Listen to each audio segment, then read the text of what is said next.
Hello everyone. Okay, so today I'll be reading two books, The Sages of Helm and the Moon, and then New Moon, New Month, or New Month, New Moon.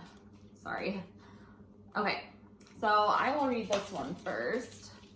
New Month and New Moon. Okay.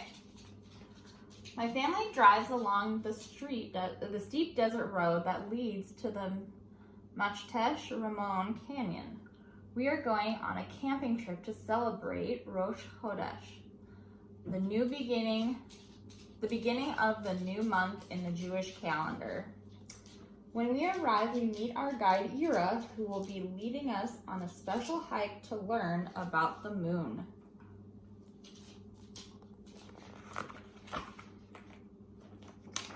It's very windy at the rim of the canyon. Be careful and don't get too near the edge, Ima warns us. Who is Ima? Ima is Mom.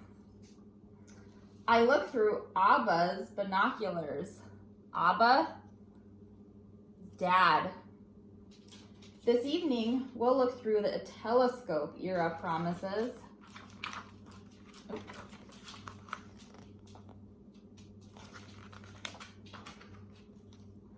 As we hike along a desert trail, I see an animal with big curved horns. That's an ibex, Ira tells us. He must be the Abba, I say. He even has a beard. We also see some baby ibexes with small horns.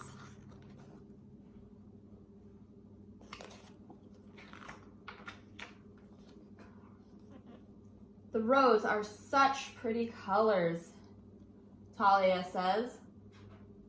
Avra puts some of the powdery yellow dirt in her hand and mixes it with the water from her canteen to make paint. She draws a crescent moon on Talia's cheeks. Do you guys see that yellow moon? Right there.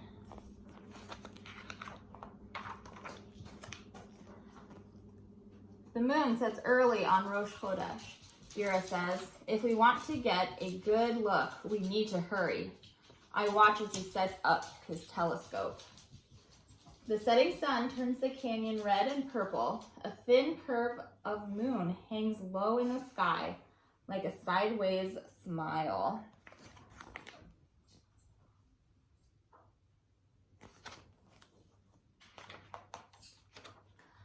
I stand on a stool so I'm tall enough to look through the eyepiece. Ira shows me how to adjust the focus. Through the telescope, the moon looks close. Craters pockmark the thin white crescent. Hey, the rest of the moon is there too, I say. I can see it. Right, says Ira. The moon is always the same size, although sometimes it looks big and round, and other times, like tonight, we just see a sliver. Why? I ask. Good question. Let's play a little game to help you understand. Can you guys see the other part of the moon?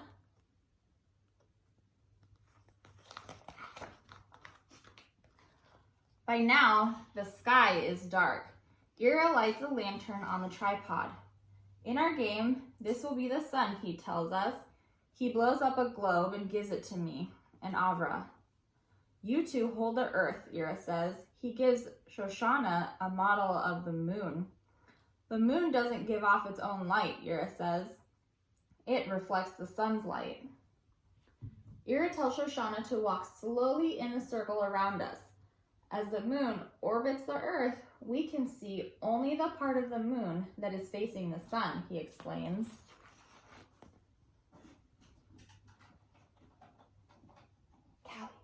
Callie.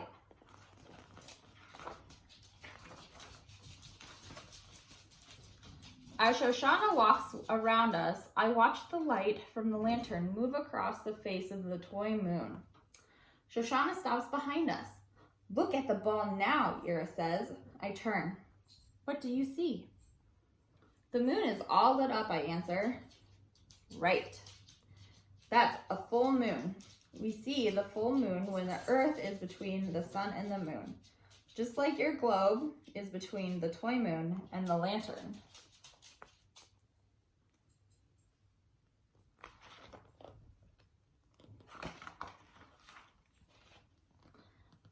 When Shoshana stands between us and the lantern, I can only see the dark back of the toy moon. That is what is called the new moon, Ira says. We can't see any of the lit up side. Shoshana takes another step. A silver sliver of light appears along the edge of the model moon. Right after the new moon, we see a crescent. That signals the start of Rosh Chodesh, a new month in the Jewish calendar, says Ira.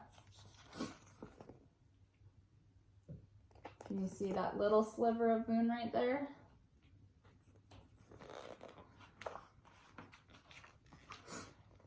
After we finish the game, Ima spreads a blanket on the ground. We lie down and look up at the dark desert sky.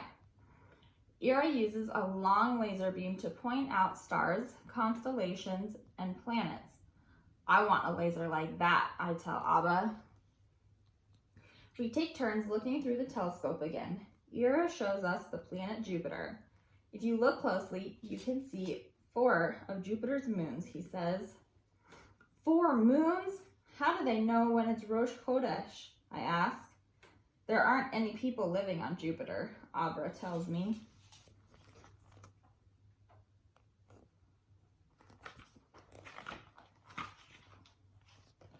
I start to get sleepy. Abra gives me a piggyback ride to the campground. We pile up sticks in the fire ring and Abba lights our bonfire. As we watch the fire burn, Abba tells us, a long time ago, when the crescent moon of each new month was spotted, the Israelites would announce that it was Rosh Chodesh by lighting huge bonfires on hilltops across the country.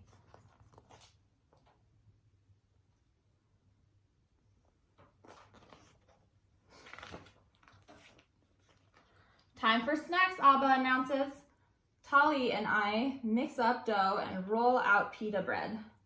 Abba bakes them on the saj, a domed metal pan that goes over the fire.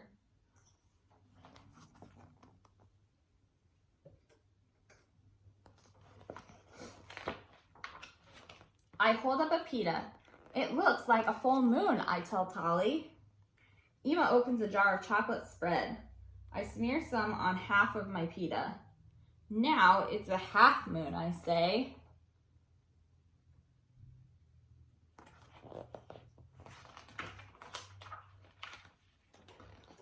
I cover the rest of the pita with chocolate, leaving only a tiny edge of bread. Now it's a Rosh Chodesh pita. Tali and I take big bites of our pita moons. Chodesh Tov. Have a good month. The end.